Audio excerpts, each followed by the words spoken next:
নমস্কার বন্ধুরা, কবিতা কিচেনে আপনাদের সবাইকে স্বাগত। আমি চলে এসেছি রাজমা নিয়ে। তোমরা দেখেছো, তোমাদের রাজমা আমি সকালেই ভিজিয়ে দিয়েছিলাম। দেখো এখানে রাজমাটা তোমাদেরকে একটু দেখিয়ে দিই।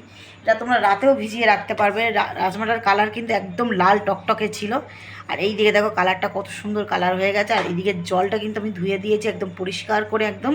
তবুও দেখো হালকা হালকা লাল লাল ভাব রয়েছে। আমি এই রাজমাটাকে আজকে বানাবো। তা চলো কী করে বানাবো তোমাদেরকে অবশ্যই দেখাও, পুরো ভিডিওটা দেখার জন্য অনুরোধ রাখলাম। আর এই দিকে দেখো আমি নিয়ে নিয়েছি দুটো বড় বড় সাইজের পেঁয়াজ, কয়েকটা আদার টুকরো আর কয়েকটা বড় বড় রসুনের কোয়া। তা চলো এইটাকে ভালো করে মিক্সিতে পেস্ট করে নেবো। আর এখানে রয়েছে ধনে পাতা, দুটো টমেটো আমার রয়েছে এখানে। তা চলো প্রথম পেঁয়াজ,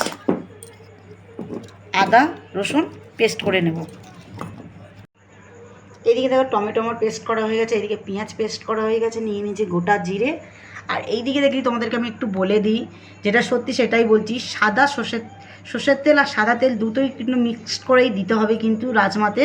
আর এখানে গোটা জিরে নিয়ে নিয়েছি, গোটা জিরে ফোড়ন দিয়ে দেবো আমি একটু, আর তার সঙ্গে দুটো তেজপাতা গোটা দিয়ে দেবো।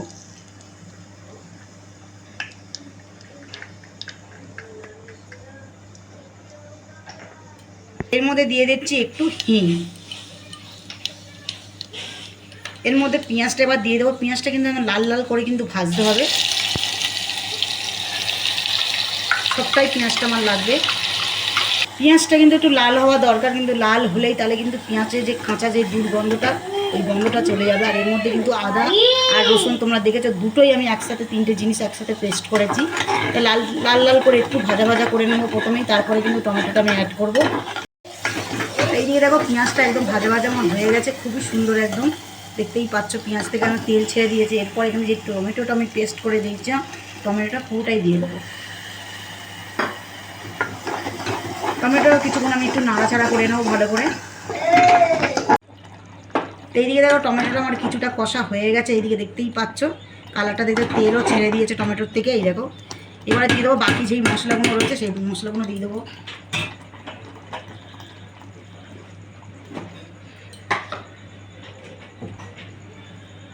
দিয়ে দেবো হলুদ গুঁড়ো পরিমাণ মতন,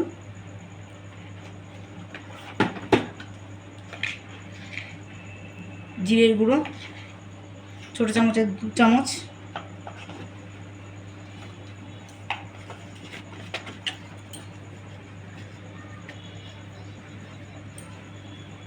ধনে গুঁড়ো ছোটো চামচের 2 চামচ,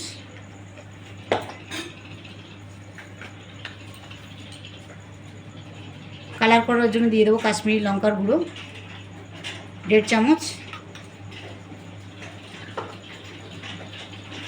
সবার শেষে দিয়ে দেবো স্বাদ মতন লবণ। এখানে সব মশলা দেওয়া হয়ে গেছে।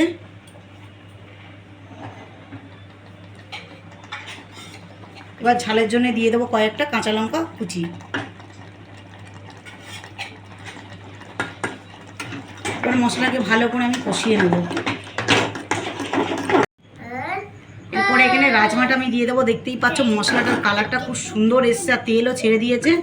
এরপরে রাজমাটা দিয়ে দেবো।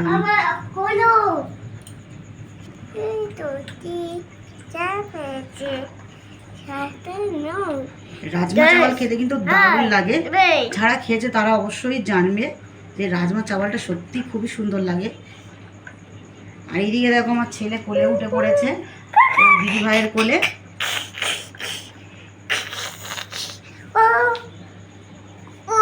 চলো ভালো করে নাড়াচাড়া করে নেবো প্রথমে মশলাটার সাথে।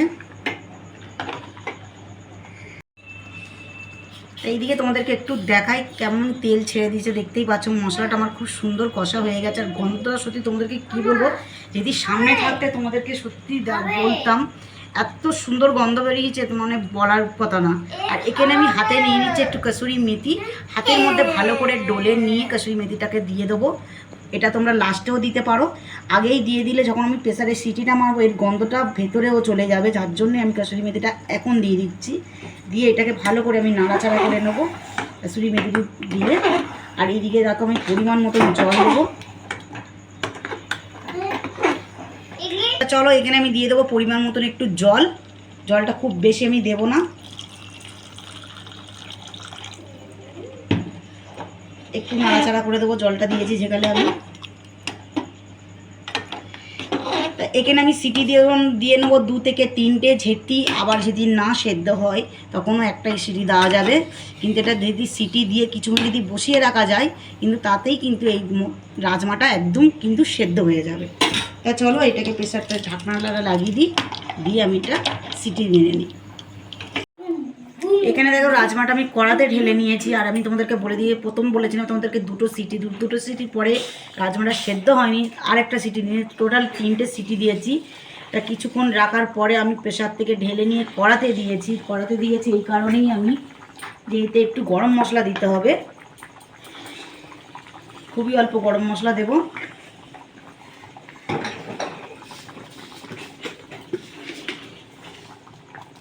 যারা চিনি পছন্দ করে না তারা নাও দিতে পারো, হালকা করে একটু মিষ্টি দিয়ে দেবো।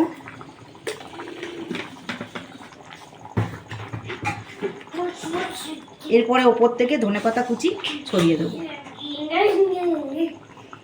আমার একদম রাজমা রেডি হয়ে গেছে। তা চলো ভাত দিয়ে খেয়ে দেখাবো তোমাদেরকে রাজমা চাওয়াল কত সুন্দর লাগে খেতে। তা চলো অবশ্যই তোমরা কিন্তু ট্রাই করবে। ভিডিওটি কিন্তু ভালো লাগলে অবশ্যই চ্যানেলটাকে সাবস্ক্রাইব করবেন, পাশে থাকবে, অনেক অনেক করে শেয়ার করবেন। তা চলো দেখা হচ্ছে তোমাদের সাথে খাবার নিয়ে। এইদিকে দেখো রাজমা নিয়ে নিয়েছি, আর এইদিকে নিয়ে নিয়েছি আচার। আচারটা কিন্তু খুবই দরকার। আর এইদিকে দেখো লঙ্কা আর আচারও রয়েছে, আর এখানে রয়েছে গোবিন্দভোগের চাল। তোমরা এমনি চালেরও করতে পারো, বাসমতি চালেরও করতে পারো, কিন্তু গোবিন্দভোগের চালের সাথে রাজমা খেতে সত্যি যা লাগে না, বলেও বোঝাতে পারবো না আমি। যারা খেয়েছে অবশ্যই তারা জানবে।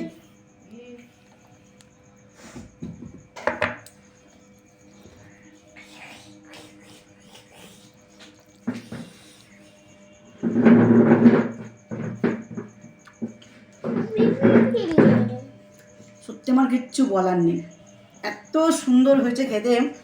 আমি নিজে খাচ্ছি, হয়তো তোমরা ভাবছো যে কি বলছে, সত্যি তোমরা বাড়িতে তোমরা অন্তত একবার হলেও ট্রাই করবে। ছোট বড় সবাই খুশি হবে। এদিকে দেখো আমার ছেলেও খাওয়ার জন্য একদম রেডি হয়ে গেছে। তা চলো ওর গালও একটু দিই। তা চলো ও খেয়েছে, আচারও খেয়েছে, ভাতও খেয়েছে। তা চলো তোমাদেরকে বলি, সত্যি বাড়িতে একবার হলেও তোমরা ট্রাই করবে। আর কেমন লেগেছে ভিডিওটা অবশ্যই কমেন্টে আমাকে জানাবে। ভিডিওটি অবশ্যই শেয়ার করবেন, ভিডিওটা সাবস্ক্রাইব করবেন, কমেন্ট করবেন। তা চলো দেখা হচ্ছে পরের কোনো ভিডিও। সুস্থ থেকো, ভালো থেকো, টাটা। দেখতেই পাচ্ছ আমার ছেলেও বিরক্ত করছে, কেন অনেকটা রাত হয়ে গেছে, ও শোবে সন্ধ্যের থেকে ঘুমানোর জন্য ইয়ে করছে, কেন সারা দুপুরও ঘুমায় না। তাছাড়া দেখা পরের কোনো ভিডিও নিয়ে, ততক্ষণ ভালো থেকো, টাটা।